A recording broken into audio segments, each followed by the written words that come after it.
Dong, kembali lagi kita di Ekspedisi Alam Lain bersama saya Yogi dan saya Gus Robin aja.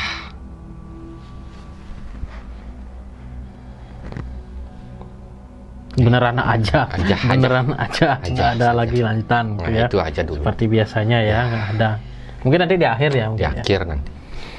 Oke, kita akan kali ini mengobrol tentang kasus yang menggemparkan, sangat viral, yaitu seorang pemilik pondok pesantren ya, memperkosa santri-santrinya. Guru pesantren juga dianya, di antaranya hamil dan total ada sampai 9 bayi lahir.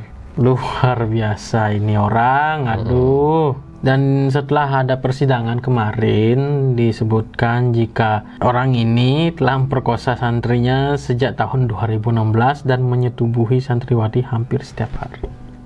Lebih tepatnya seperti itu ya. Yang ada dalam pikiran saya, Astaga Naga Bonar. Itu film tuh, Naga Bonar. Ya. Astaga Naga, karena astaganya banyak. Dan dia juga ini kabarnya memaksa ya beberapa santriwati untuk berhubungan, membujuk dengan janji manisnya, katanya nanti akan dibiayai sekolah hingga kuliah, diangkat jadi pengurus pesantren, hingga dijadikan polisi wanita. Ya bisa karena dia ini juga pengurus sekaligus pemilik dari pondok pesantren. Ini miris banget nih Gus Robin. Dan kabar terakhir sudah dituntut ya, baru dituntut hukum sih, dihukum mati ya. Ini baru tuntutan sih, belum vonis ya, belum final ya. Gimana Gus Robin tanggapannya? Menurut saya harus dihukum mati. Ini sih keji, kejam, dan astaga naga ya. Astaga banget artinya. Ini orang apa ini ya? Ini sih gini aja deh. Makhluk gaibnya apa? Gitu. Sebutin aja. Sebenarnya kalau saya ingin ngerebus sebenarnya direbus ya, banyak orang ngerebus itu sebenarnya ya nanti di akhirat ya.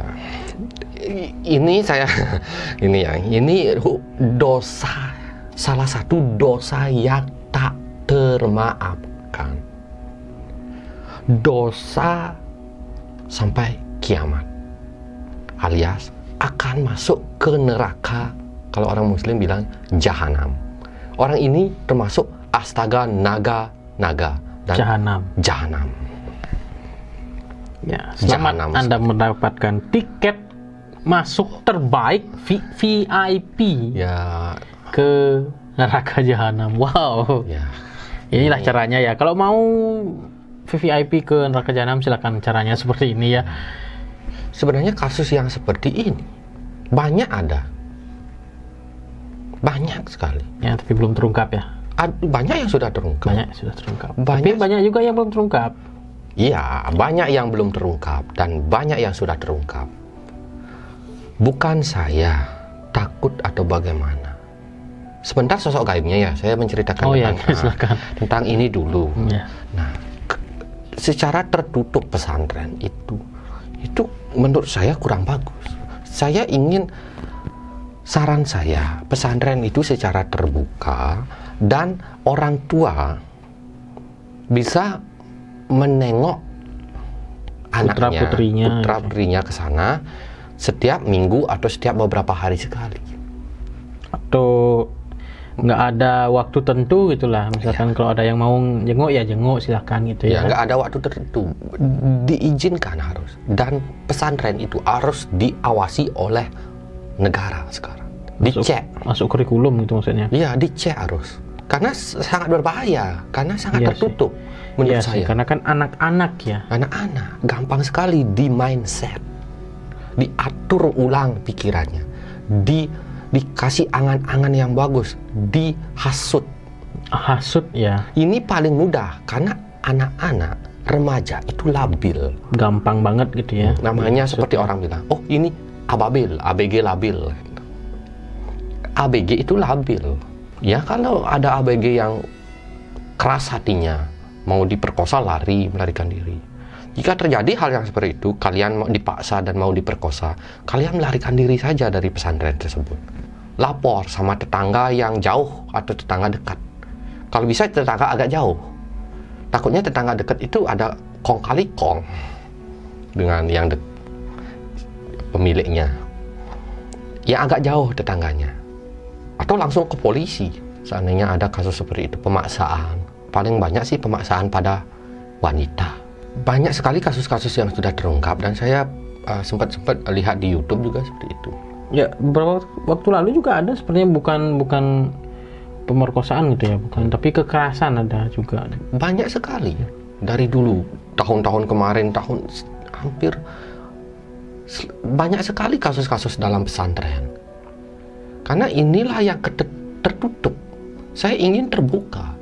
Orang tua yang menitipkan anaknya di pesantren wajib menengoknya setiap beberapa hari sekali atau setiap minggu dan menanyakan keadaannya secara jujur.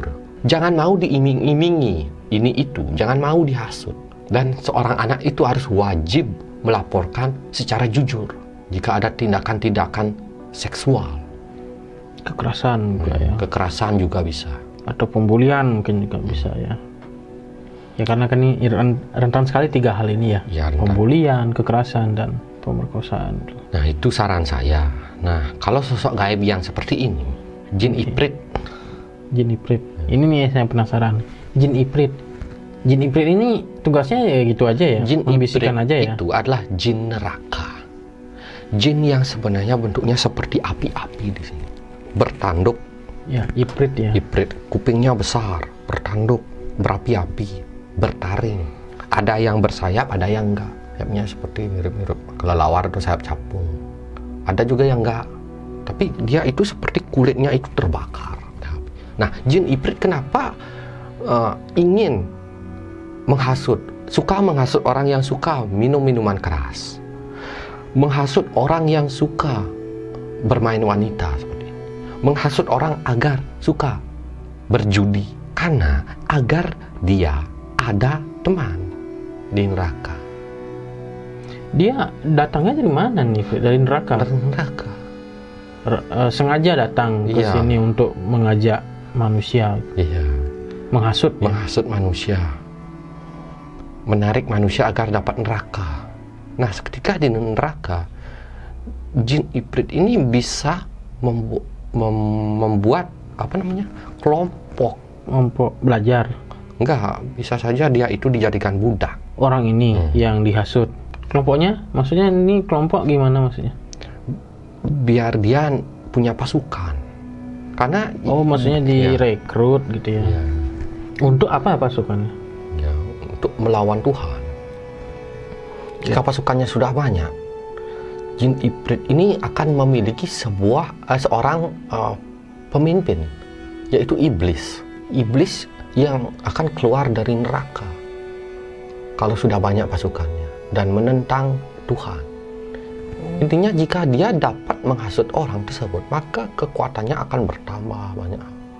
Semakin dia banyak, muncullah akhirnya pemimpinnya dia, seorang iblis gitu ya. Oke. Dan semakin banyak manusia yang lupa Tuhan. Karena itu ini, banyak orang yang jahat, banyak orang yang lupa Tuhan, agar tujuannya iprit ini agar semua orang itu tidak memuja Tuhan lagi ke jalan yang buruk. Agar bisa melepaskan iblis gitu ya. Ya. Iprit ini kalau dibakar ya tidak apa-apa. Iprit ini adalah salah satu jin yang pernah meminum air abadi, tapi jumlahnya tidak banyak. Kalau dia akan menghasut manusia terus-terusan, dia bisa masuk neraka ke dunia ini secara bebas. Karena memang Dia punya kemampuan itu. Kemampuan itu dia dapat sendiri atau anugerah atau gimana? Sebenarnya dia pernah meminum air suci, air yang menciptakan keabadian. Air itu ada dulu dari tetesan-tetesan sebuah pohon daun, yang hingga ada yang jatuh ada yang gini. Nanti saya akan menceritakan beberapa air suci itu. Ada yang dari pohon, ada yang dari gunung, ada yang dari danau sungai itu ada yang dari laut. Air suci itu sebenarnya adalah air yang diciptakan langsung dari energi Tuhan, energi Tuhan atau air murni dari energi Tuhan. Yang bahkan yang hitam, yang contoh dulu pernah, saya mungkin contoh Dajjal pernah meminum air suci itu. Ifrit pernah. Nah, ada ular juga yang pernah. Ular yang pernah meminum air suci tersebut menjadi naga. Itu dulu. Nah, air itu ada di gunung, ada di hutan pernah, tetes dari pohon, danau, laut. Tapi tidak semua tahu air tersebut bahwa itu adalah air suci, hingga akhirnya dia tahu bahwa dia meminum air suci. Nah, ketika terkabar, air itu langsung lenyap. Ketika sudah semua sadar itu air suci, air itu dilenyapkan oleh Tuhan. Nah, ada yang baik, ada yang buruk yang meminumnya. Jadi jangan salah, ada iblis, ada jin yang abadi. Oh, gara-gara itu dia jadinya bisa punya kekuatan untuk bisa dengan bebas neraka dan Ya, gitu ya? Atau memang dia sudah punya kemampuan itu? dia belajar secara lama kemampuan itu untuk keluar dari Neraka. sebenarnya. Dia memiliki kemampuan untuk masuk dimensi. Berarti Sebelum dia di neraka, dia sempat belajar itu. Dia meminta kemampuan itu dari Tuhan dulu, sebelum dia jahat. berarti jin iblis ini satu ya? Dulunya jin ifrit ini ada, kalau saya lihat ada 5.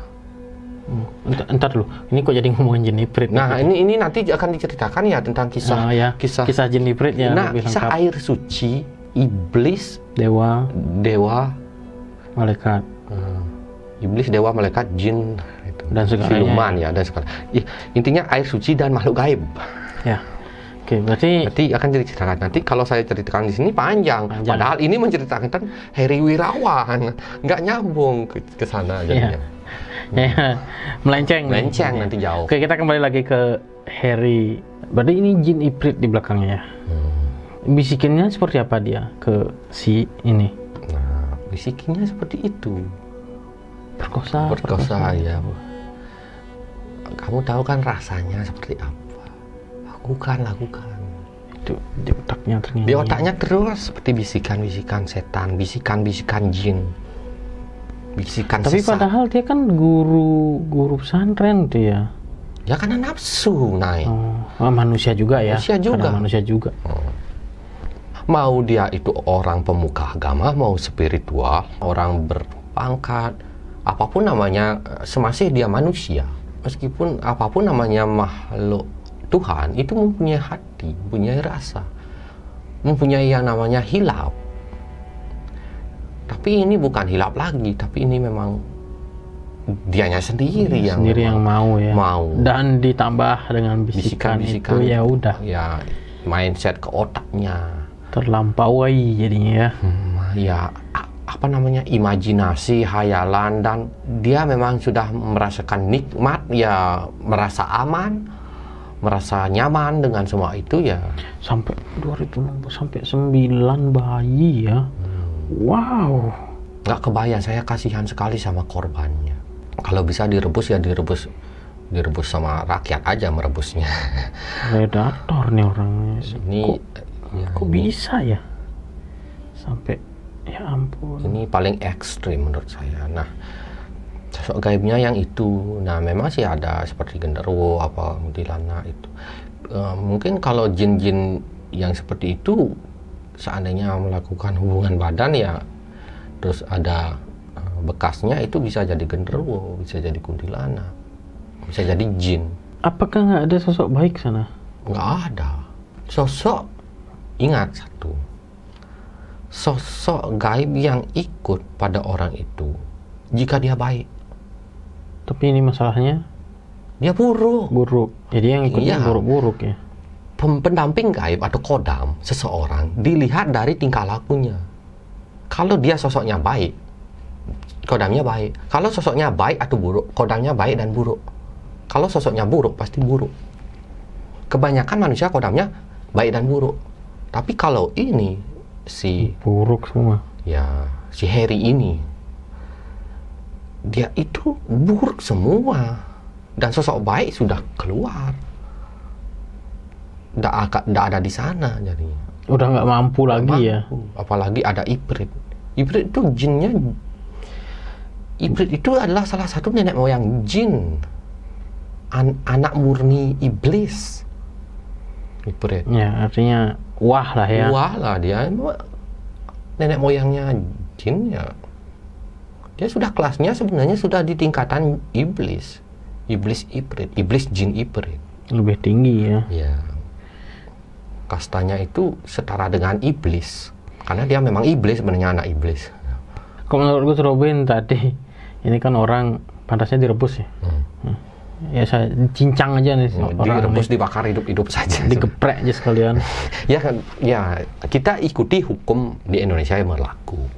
Kalau memang dia dihukum mati, dihukum mati. Ya mudah-mudahan aja adil ya hasilnya. Kalau saya ya. adil banget, bukan mudah-mudahan adil, tapi ini adil banget. Enggak, maksudnya hasilnya nanti ya, mudah-mudahan adil banget. Ya, karena jika nggak dihukum berat, ya rakyat itu geram dengan semua ini. Geram sekali agar suatu hari tidak ada kejadian seperti ini. Nah, koruptor, orang suka memperkosa seperti ini, banyak sekali kasus pemerkosaan, dihukum mati saja. Sekalian. Pokoknya yang membuat geram rakyat, hukum mati. Oke, itu saja video kita kali ini. Semoga bermanfaat. Jangan lupa di-share, subscribe, like, dan ditonton video-video kita yang lainnya. Jangan lupa juga untuk menghidupkan lonceng teman-teman, agar ketika kita ada video baru, ada notifikasinya. Ada yang lain lagi Gus Robin? Selain direbus? Di blender. Di blender. Apalagi bingung saya selain itu. Diseret aja ya. Di blender lebih bagus. Kami pamit undur diri, saya Yogi. Saya Gus Robin. Blender. Gus Robin BTS Lovers, Gus Robin Metal. Ya, Gus Robin GRTT. Apa GRTT? Gus Robin Toleransi Tinggi. Ya, GRTT. Nah, Gus Robin Tempat Tinggi. Ya. Sampai jumpa di video selanjutnya. Pramu Santi. Om Santi Santi Santi Om. See ya.